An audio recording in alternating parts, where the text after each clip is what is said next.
Hi, and welcome to the Changing Perspectives podcast, the show where we discuss a variety of topics, including grief, parenting, pop culture, and relationships. Join us and explore a number of changing perspectives. We're your hosts, Jenni and Josh Brennan. Hello, Jenni. Hi. What's going on? Nothing. How are you this fine, weird Saturday in New England where there's snow on the ground? What's Today's going April. on? We're recording this on April 18th, right? Yeah. This is for sure the latest I've ever seen snow. This is insane. Yeah, but it's an insane world. I'm excited. It was Jenny's big day out today. It was Jenny's big day. It's the first out. time I've been in a car in 2 weeks because I didn't Yes. go out in a car last weekend. You didn't. Usually I've been going to my office once every week, but I But you didn't go didn't last need week to last because I knew week. I wasn't going to have the mail I Jenny's was looking big for. day out. Isn't that a movie? It was Jenny's big day out. I went to my office Yeah. and got my sun lamp, which I realized I had been missing. Why isn't it on? Why didn't you turn it on for the... I should have actually. for It's the a little too episode? late in the day to turn on your sun lamp. I don't understand sun sparking. lamps. I mean, I know the concept. I guess, is it actually like UV light or... It's a special kind of light that sort of mimics the sun and the Mhm. benefits of the sun. And I definitely Can noticed you get a sunburn? you can actually. All right. So I was sort of asking I can't say that word, facetiously, Mhm. but sort of not. So You can. My skin is really sensitive, so I have to put on the comfort lens on it and have. I literally thought you were going to say sunblock. Well, it's the dead of winter. I'm putting on my 30 SPF. To Yeah, have but my anyone sessions. that's ever sat in the sun with me would think that would be something I would do. I would constantly be putting on, Jenny's reapplying sunblock again. No, it really does. interesting. I noticed it this week on another gray, rainy day that like I really was down in the dumps and I realized, I haven't had my sun lamp in like, 4 or 5 weeks now? So is that like, it's about mood? Yeah, it grew out of seasonal affective disorder, treatment that's for the that. phrase I was looking But for. in New England, here in New England, I think a lot of people get a little touch of seasonal affective disorder right. in the winter and the fall because the days are super short, the nights are really long, Yep. especially this winter where we had big, long stretches of gray, cold, just Yes. gross days. We didn't without have a lot of sunlight. snow, which is great. We didn't. I'd actually take a couple big snowstorms over this like extended period of grayness that we've yeah, had. my snowblower was not ready. It needs True. It needs a tune-up. It needs a tune-up. Well, hey, maybe there's still time. No more. So putting the sun lamp, sitting in front of the sun lamp for like 10, 15 minutes a day in the morning kind of gives But- you a little boost. But not in the afternoon. No, because then it gives you too much of a boost, Oh. potentially. And See, I have a hard wouldn't time have falling that asleep issue anyway. So because I'm not affected by caffeine and stuff. we I don't know. should have, maybe that'll keep you from falling asleep on me at night. Oh, yeah. Turn it on. Yep, we'll try. Everett's really upset. He's he really saw the upset. mics turn on and he's in the living room We're gonna barking now. through the magic of editing, we'll have to be right back in 2 seconds. No, I'm going to text our oldest child and ask him to take him in his room. Oh, that's a good idea. I'll handle that. So, speaking of Everett, I had a funny story. So, obviously, we've had pretty nice weather collectively. I guess cumulatively in the Northeast over the past couple of weeks. A couple of rainy days, but yesterday was beautiful. Little on the chilly side for spring, but still really nice. And we had a landscaper come out. Shout out to my buddy Rob for hooking us up. And we had, the flowers are blooming. It's beautiful outside. So this morning, I was, I knew it was going to snow, but I was, still in shock. Denial. In total denial. But then somebody else that was totally in shock was Everett, who I wish we had got that I on know tape. I should have videotaped it, but we let him outside first. He was the first doggy to go outside and go to the bathroom for the day, and I let him outside, and he usually just busts out of the back door because we have a fenced-in big backyard, and they can run around. And he thinks he's chasing animals that aren't there. Who knows? But he goes. Oh no, they're there. He goes 100 miles an hour out the back door. But today he stopped dead in his tracks, and he was like, what is going on? There's snow. What happened? We just go back in time. That's how I felt, buddy. I feel you, Everett. But I thought that was funny. I should have got that on video. Mm-hmm. Okay. Fascinating. We have the amazing little Norma Jean Peanut hanging out with us, who's fast asleep on the couch, which is great. Back in the studio with you guys. We're actually coming at you with a pint-sized perspective today. This is episode 64. We did a lot of banter before we actually started, so welcome everybody. Hope you enjoyed the last episode on homeschooling. I know that we're all experiencing some of the same stuff, with regards to the stresses of now becoming our kids' teachers while we're at home quarantining. So best of luck to everybody with that. Hope everybody's staying safe. And if you haven't listened to episode 63 and are a parent, even if you're not a parent, go ahead and check that one out. We're going to do a little bit of a fun one today. Jenny and I have, I guess this is sort of a pseudo date. So we started our date earlier with some errands, which you stayed primarily in the car for. Yes. And then we're transitioning. We're having this fun little pint size. We've got some adult beverages. Tell the listeners what you're drinking. A Prosecco, because I opened a big bottle, so I have to not let it go to waste. So I have to, that has to be my drink of choice this weekend. Mixed with some tequila that has been sitting in the fridge for a very long time. And I had to finish that as well because there's no more room in the fridge. I know, we're running out so of room, which is good. Josh made me a tequila Prosecco cocktail with lime, right? Yeah, there's a little bit of seltzer in there too, like a raspberry lime. Yeah, it's seltzer. really good. I don't like sweet drinks. If you like sweet drinks, you would not like this. It's very... Jenny likes unsweetened cocktails, not I'm sweet basically cocktails. like a 95-year-old man from 1942. Yeah, of course. Like I love that because I love the and music gin. from that era, so it's perfect.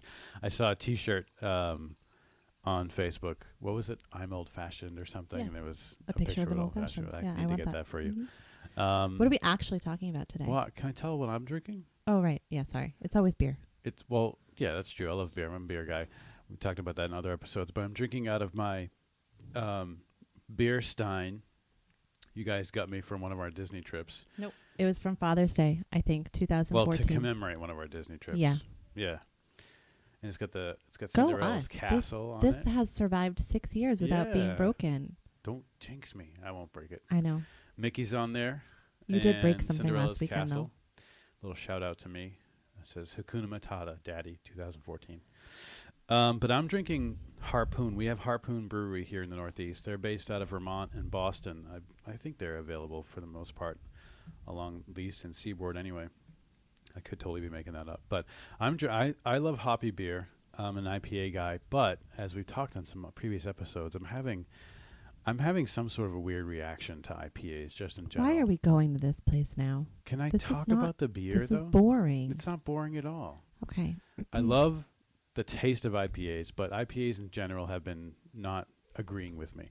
But Harpoon put out this beer called Rec League, which is a light beer. It's low alcohol content, low calories, but it's got like extra hops in it. So it's like a hoppy light beer, and it's delightful. It's my new favorite beer right now, Harpoon Rec League. They're not paying us whatsoever for that shout out, but I wanted to say, if you're a beer person, try that. Anyway, I teased this earlier. We are, this is a pint-sized perspective, and we are going to be reviewing and talking about the latest binging streaming phenomenon known as Tiger King. Yeah. Yeah. So I wouldn't say, are there fans of Tiger King? Do you say like, oh, I love that show? Or is it like, we just experienced it and it's crazy and amazing? No, you know to what? watch? It's funny because I just was posting on our story on Instagram. I'm trying to be better about that. And You have been great with the socials.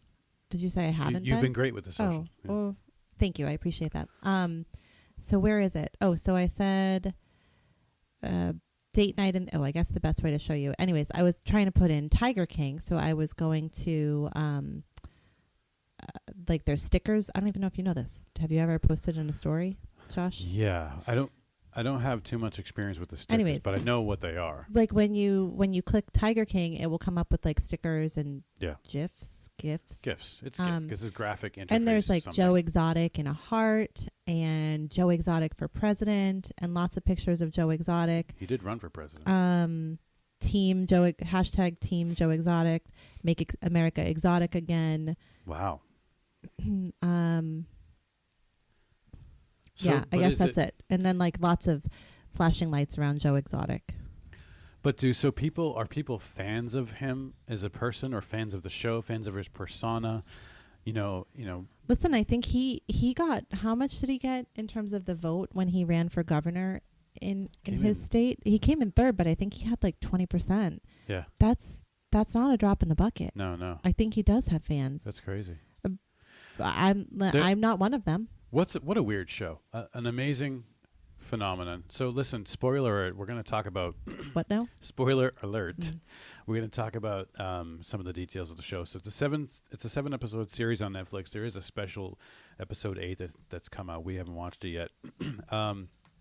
But if you haven't experienced this, I would recommend that you do it. I was very hesitant, and we'll tell folks you were why. completely opposed to it. I was opposed to it. Kristen and my sister and her husband told us we should watch it, as did a big group of people that we know and don't everywhere. At work, personally, and you everywhere. were like nasty negative about it.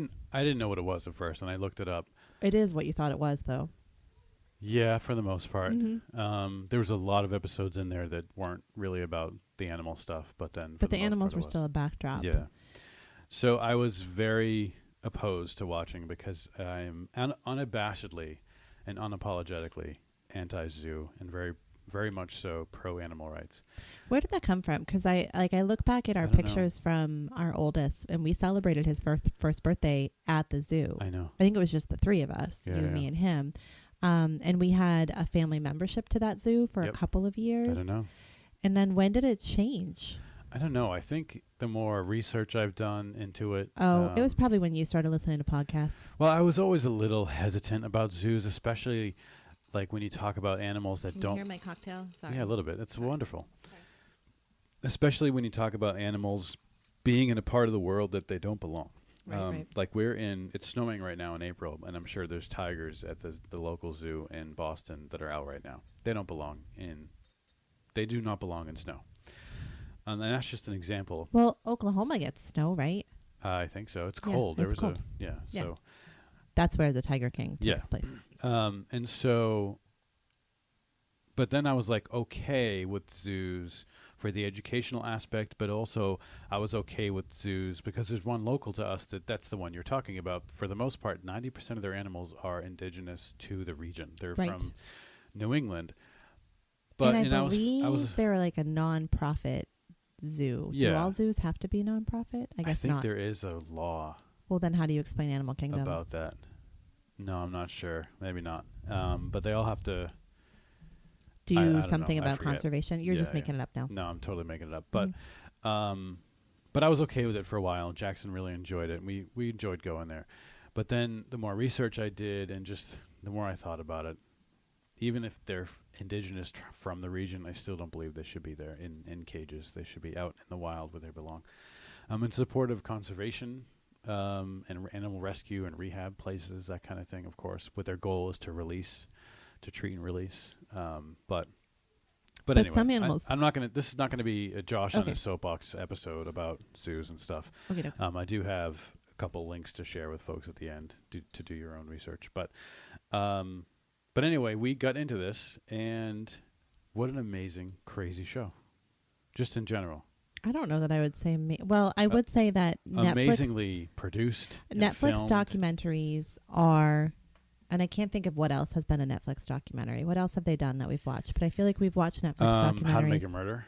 Oh yeah, that was crazy. Okay, crazy good. They're really good. Like they're really good at telling a story, not necessarily in chronological order. Right. Kind of in chronological order, but they sort of weave sub-stories back and forth and in and out and sort of zoom focus in on a few characters and then pull back out and put it in the context of like the larger sort of character group. And they're really good at sort of cliffhangers and sort of shifting perspective. Right? Someone that they've painted sort of in a really positive light for an episode, suddenly at the end of the episode, they sort of drop this bomb on something really kind of negative that can shift your perspective. And then also sort of the other way as well. And they had a lot of footage over the span of quite a few years. So it was really, really well done. It reminded me a little bit of some of my favorite podcasts that are like the episodic podcasts to true crime, like Serial or S-Town. Right. S-Town was amazing, and it's like S-Town really reminded me of that because of the shift in perspective and the total, the different direction that it went in that you didn't think it was going to go in. I've completely forgotten the details of S-Town, but I remember really liking it. Yeah, lots of eccentric, crazy characters, big, huge reveals, big moments. But I guess we should shout out a couple of the details about this. So it's a true crime documentary produced and released on Netflix on March 20th. directed by Eric Good and Rebecca Chaitlin, starring Joe Exotic, Carol Baskin, and a slew of other crazy characters. Well, Go I ahead. don't like calling people crazy. I mean, in the context of entertainment, not. But they're real people. They're not That's true. characters. I don't think any of them were pretending to be someone that they're not. Well, let's talk about that. So, do you think that was the real Joe Yeah, that we saw in front of the camera and everything else? I do. I think that's a huge component of his personality. I think that. Can I talk about this now? Yeah, go for it. Again, spoilers. We're going to talk about. So stuff you and I watched the first 2.5 episodes last weekend, Yep. and then we finished it this sort of morning. in bits and pieces over the past week, and then finished it up this morning. And I don't remember when things sort of happened within the line of the story, but after we were done last weekend watching it, I was really struck by the fact that he had a pretty impactful childhood, in that he was really shunned when he came out. He was shunned by his dad, and they never really talked about, because his dad was then there supporting him at some point. So at some point they mended fences somehow, or I don't know what that is. Maybe dad came to accept him. I don't know. That was a piece that was Right. sort of unexplained for me. But he was really, what's the word I'm looking for? He was not accepted by his dad, but he was also really kind of dismissed and minimized and cast aside by his dad. And I think that when that happens to you as a young adult, that really can change really the course of your life and the course of your sort of brain Right. development, because your brain is still developing. And so I really think he has this personality based on what we were seeing. I think he has this narcissistic personality and needs to be the center of attention. But at the same time, it's this really kind of fragile narcissistic personality. And we kind of saw that start to break down as we got further into it. He started the zoo, I think, in memory of his brother, and sort of to feel connected to his brother who had died. And he did, in the earlier videos, you can see he really did love the animals and was really committed to conservation, and he had a mission. And getting that was his mission and his goal, and his message was conservation, stopping illegal practices, those types of things. Those are the messages in his song. He also has a really great singing voice. Yeah. But I think along the way, his personality took over. And I think that can happen when we see people who are traumatized. Not that if you're traumatized and you're sort of, disowned and minimized and looked down upon by your primary caregivers, that doesn't mean that you're necessarily going to become someone with narcissistic tendencies, but it seems to increase your likelihood of it. And so I was really struck by that. He needed to sort of be this man who was getting all of the attention. He really loved being the center of attention. Mm-hmm. Like the tigers, when people would come to the zoo, in his mind, were not really the center of attention. He was the center of attention, and he really needed that. At least and that's what it became. And he needed that in his romantic relationships too, with his two husbands. Well, then his third husband, he needed to be the center of everyone's lives. And then as that started to, and I think that's why he had such a problem with Carol Baskins, is partly not only because she was trying to kind of shut him down, but because she was sort of larger than life as well. And in many ways, I think had a similar personality and needed to be the center of attention, and needed to really kind of feed off of people's admiration for her. Yeah. And so you had these two sort of competing narcissistic personalities that was just really heartbreaking and fascinating to watch at the same time. Heartbreaking, amazing to watch in a oh my God, did that just happen kind of way. I don't know. It's hard to describe. I wouldn't call it this is one of my favorite shows of all time. But I'm glad I watched it. Yes, absolutely. And talking about Carol Baskins, I think that she, the series painted her into this caricature of this hippie kind of earthy flower child type person. I think that's pretty accurate. You would say that was pretty accurate. Do you think that they painted her in a negative light or a positive light? I think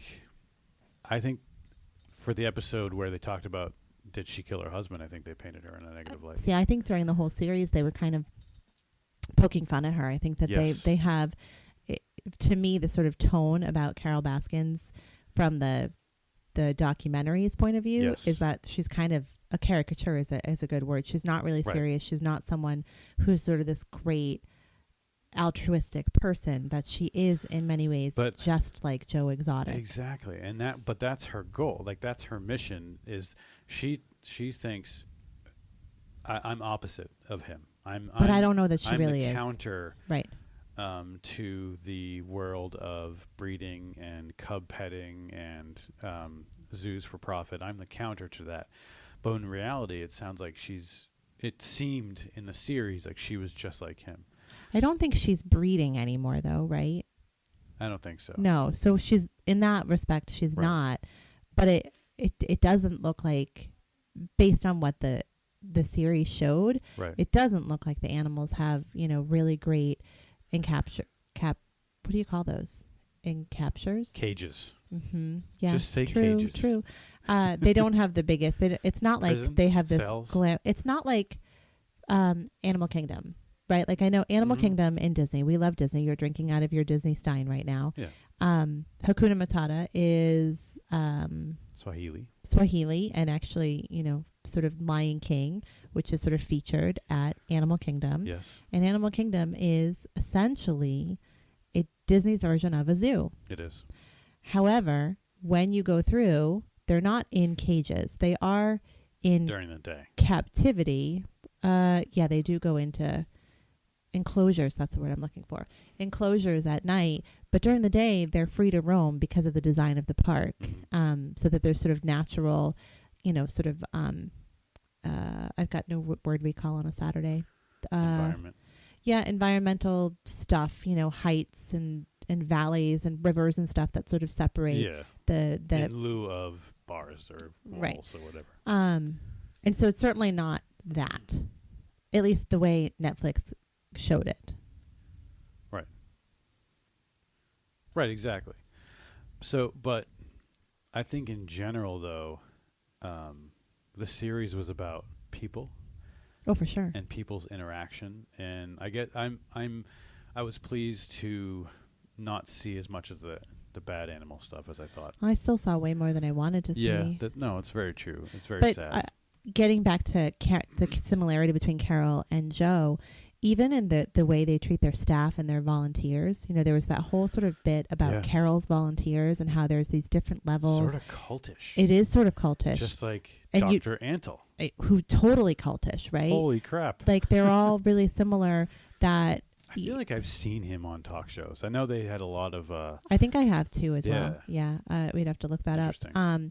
But like there's different kind of color levels of her volunteers, and nobody gets unpaid. paid. Yeah. Nobody gets paid, even though there's money coming in. None of them seem to live glamorous lives, although it's very clear that Joe Exotic's money is going to Mhm. drugs. Absolutely. And guns. Drugs and guns, yeah.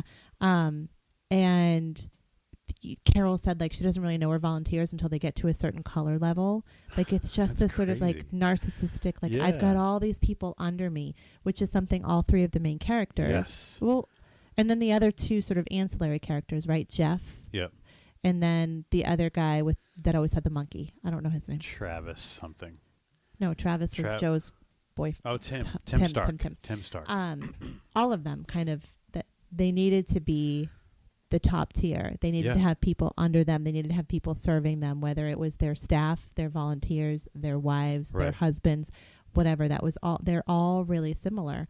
And so then they fall into this world where they're breeding or caring for or rescuing or at least being the caretaker for these wild exotic animals. Right. And so they get to be the alpha to not Yes. just like a dog Yes. or a cat or people, but to like tigers and lions and jaguars. And so it's all about sort of this their personality needs. Is it a power thing? Like I wanna have this power. Yeah, like if maintain it? you're, I think so. Yeah. If you are cast aside, and Carol was cast aside too. She was raped at the age of 14, Yeah. and her family basically said it's your fault. We can't talk about this, and so she left. So her and Joe sort of had this similar track. I don't really think it talked too much about the childhood background of the other main characters. Yeah. But that was their background, that they were not good enough for their family of origin. And so they made a life for themselves where they had the power. Yeah. So, yeah, I think it is about that. Absolutely. And there's Everett again. Yeah. I I wanted to do a little bit more research into Doc Antle. I didn't have a chance to do so before we hit record, but I wonder if his background is similar, where he was sort of tossed aside or there's some abuse He or actually, something. his character, well, not really character, him, Yeah, the way see. he was portrayed was the most troublesome for me. Yeah, I agree. And it sounds like just what the show is insinuating is that as far as animal rights violations, he probably was the most egregious. Oh, right. Well, at the end of it, spoiler alert, the end of last year, wasn't he charged? Yeah. What's amazing to me, though, Jenny, is how popular and how much of a moneymaker these places are. Yeah, people will pay. Yeah. Well, the scenes where Carol was talking about how she was trying to pass legislation, which still hasn't been passed. And I want to talk about that, so remind me about that. Yeah. That people like Joe and Doc had already gone to the legislators and brought, baby lion cubs and baby tiger cubs. And so there was this sort of psychological notion on the part of lawmakers that like, oh, I can't really pass legislation that says that this sort of like holding, petting, taking your pictures with these baby wild animals is bad because I literally just did it last week. And so like really brilliant, they're all brilliant marketers in a way. Right. Especially Carol from a social media standpoint. Oh, yeah. Very, very active, very popular in social media. Yeah, I think that there's obviously, maybe not obviously, I don't know. I think tigers are not domesticated animals, and neither are lions, and neither are panthers, and all those other wild big cats. And human interaction is one thing, but these are wild animals. They're not feral. They're not domesticated.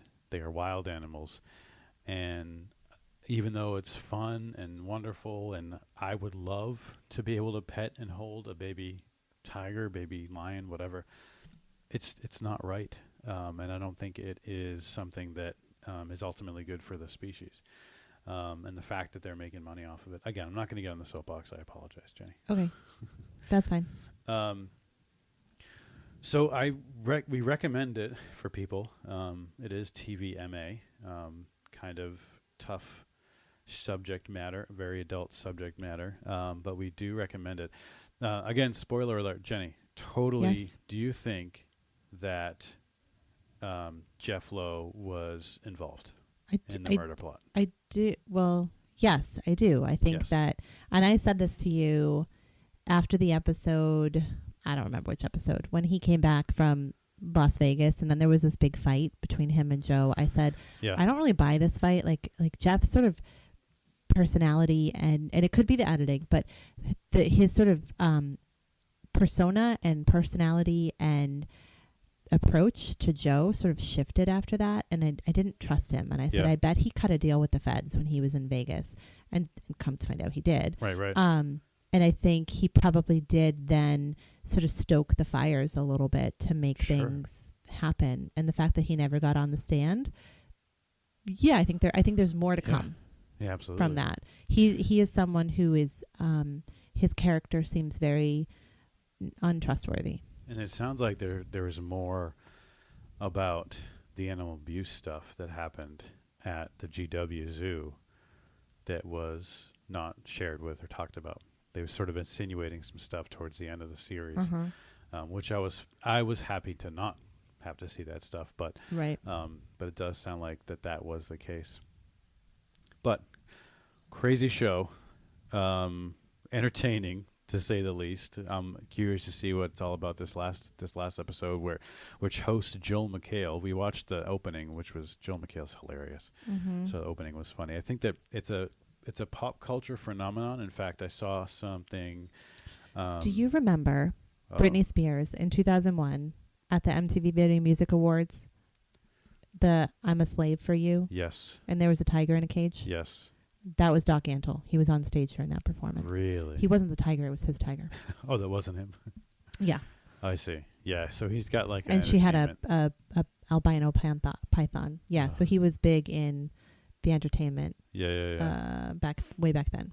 I remember that. Mm-hmm. Netflix it's one of its most successful releases to date. It was watched by 34.3 million people over its first 10 days of release. It's got acclaim from critics, and those numbers came from the Nielsen ratings. So, do you think it would have been as big of a hit yes, if it didn't come out during COVID-19 pandemic? Oh, okay. Yes. Well, aren't you fancy? Yeah, no, I totally think so. Because people, I mean, it's regardless of what's going on in the world now. I think entertainment, how you consume entertainment and content is with these streaming services and most like these short kind of episodic binging. Maybe it would have been so 34.3 million people watched it in its first 10 days. Maybe that number would have been 25 million or something. Yeah, maybe, but it still would have been. But I think it still people still would have been talking about it. Yes. There still would have been stickers on Instagram stories about it. I agree. Definitely. Yeah. Anything else? What else is there to talk about with I think this? that's pretty much it. We're at about the 30-minute mark for I wanted Bite to Size. talk. Remember, there was something I said I wanted to go back to. Oh, the what's it called?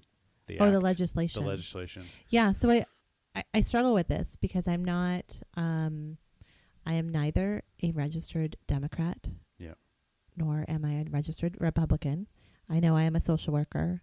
It's called the Big Cats and Public Safety Act.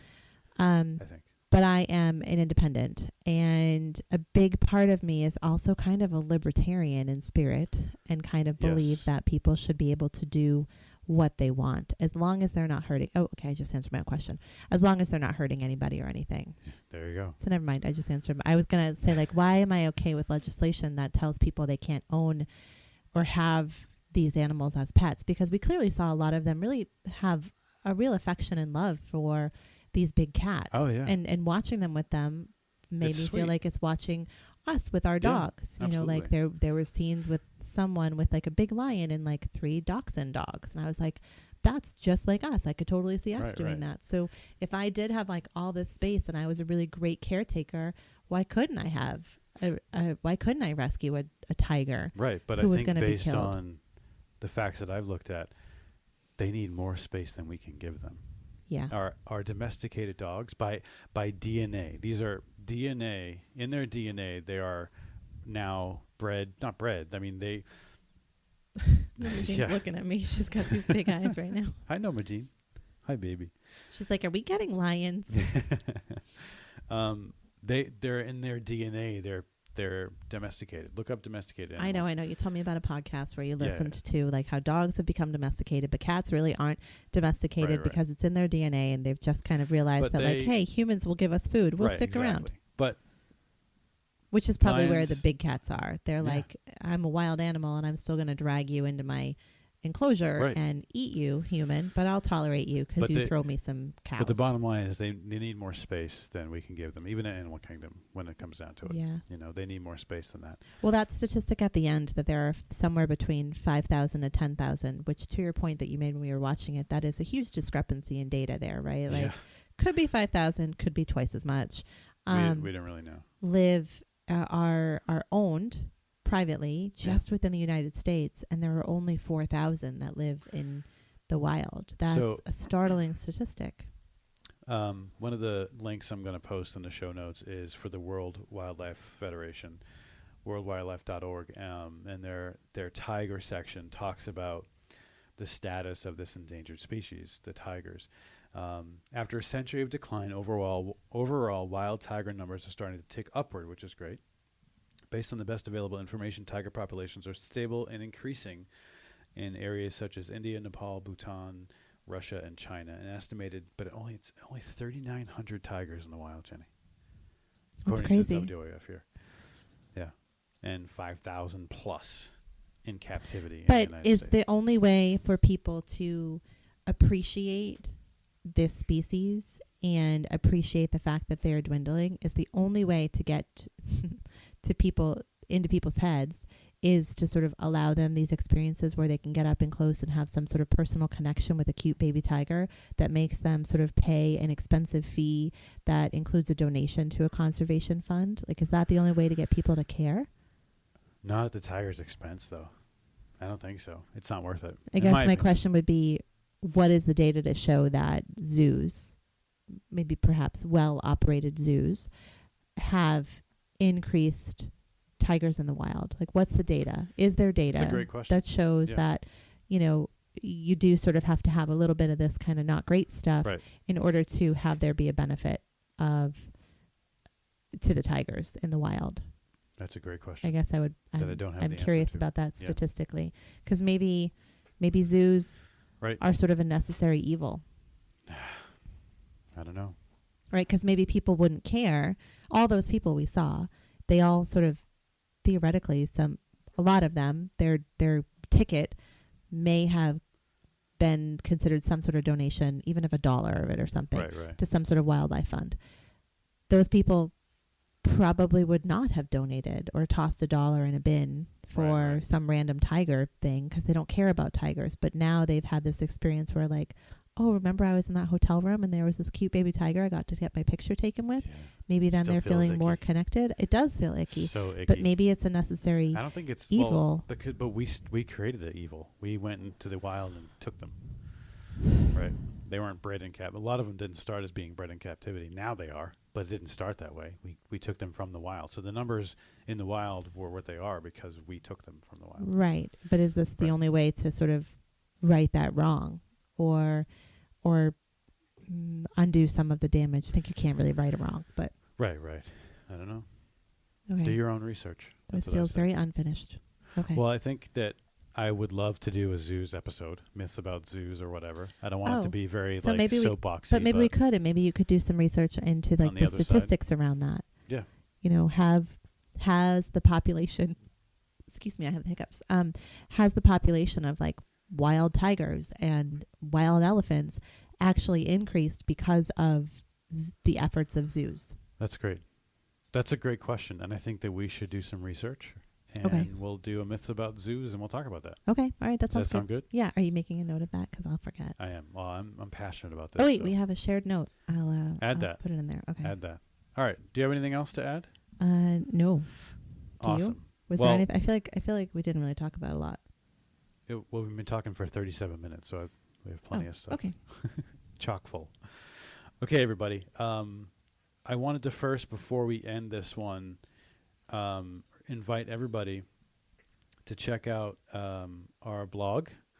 And Jenny has written an amazing article that's been picked up by Medium. It's got lots of interest. It's very, very, it's doing very well out there. And it really spoke to a lot of people. And I just wanted to shout out the name of the article. Jenny, what is it? Can I say it? We're clean. Huh? Can I say it? We're clean. There's a bad word in it. Yeah, go ahead. I can? What's the bad word in it? It rhymes with ducks, but not that bad word. Oh, no, you can say that. Okay. That's okay. I'm one of the lucky ones, and it really sucks. Yeah. We've said sucks before. I don't think so. Check out changingperspectivesblog.com and Jenny's article. I'm one of the lucky ones, and it really sucks, all about dealing with the quarantine and the COVID-19 pandemic. It's doing really well out there, picked up by the folks at Medium, and again, lots of and Scary interest. Mommy. It's being pushed on Scary Mommy Tuesday or Wednesday. So the week that this episode comes out. So we will share the links to that so people can check it out. True story. All right. Oh, and I'm sporting today one of my new favorite pieces of clothing. Why are you shouting? You're shouting. Which is Changing Perspective sweatshirt, which the material is great. They do run a little small. I wanted to tell people that if you're interested to check out some of our merchandise, but the logo looks great. And our boys also, they've been bugging us to get sweatshirts from the manufacturer, and it was shut down because of COVID for a while. And they both wanted darker colors, and we didn't think it would show up well we didn't think the logo would show up because the logo is dark. It's like a plum and black. But it actually looks really nice on. Yeah. So Jackson has a black one, so it looks good on black. And Jacob, I just turned this up. Sorry. Jacob has sorry, I touched the volume. Don't touch that volume. I'm in trouble.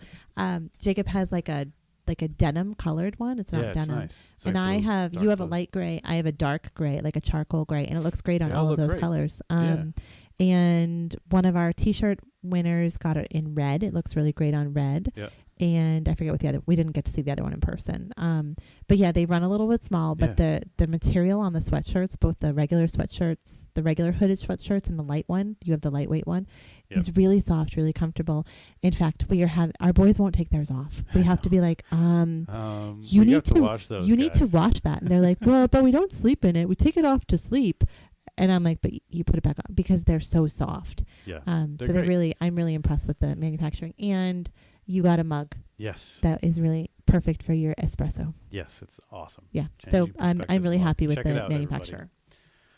All right. Well, that is going to do it for today. Thank you guys so much for listening to this pint-sized perspective. For today's show notes link, check out Tiger King on Netflix. What? And also the worldwildlife.org. What, are you talking during that? I am. I'm really talking. Look, Norma Jean is up. This is what she does at the end of my session. She knows when the tone has switched to like wrapping up. She wakes up, she gets off the couch, and she does this and stares at you. She might start barking soon.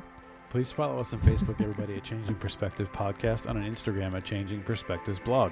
Send us an email to changingpodcast@gmail.com. You can also visit our website by going to changingperspectivesblog.com. And like we were just talking about, don't forget to visit the shop to check out all that Changing Perspectives merchandise. Go ahead and subscribe to the show so you'll never miss an episode, and we will see you next time. Say bye, Jenny. Bye, Jenny.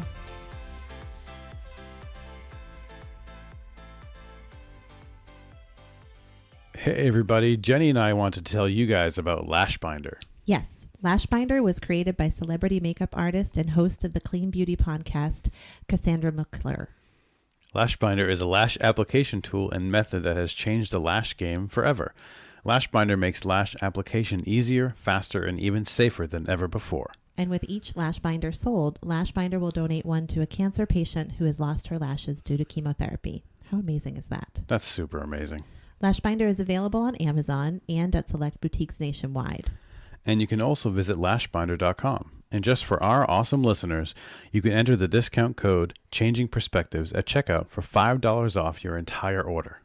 That's also super amazing. Yes, it is. Visit lashbinder.com, everybody. Lashbinder is number one because anyone can achieve perfect lashes in seconds every time. The Changing Perspectives podcast is produced, recorded, and edited by Dizzy Studios. Copyright 2020. Please visit Dizzy Studios on Facebook. Facebook.com/Dizzy Studios.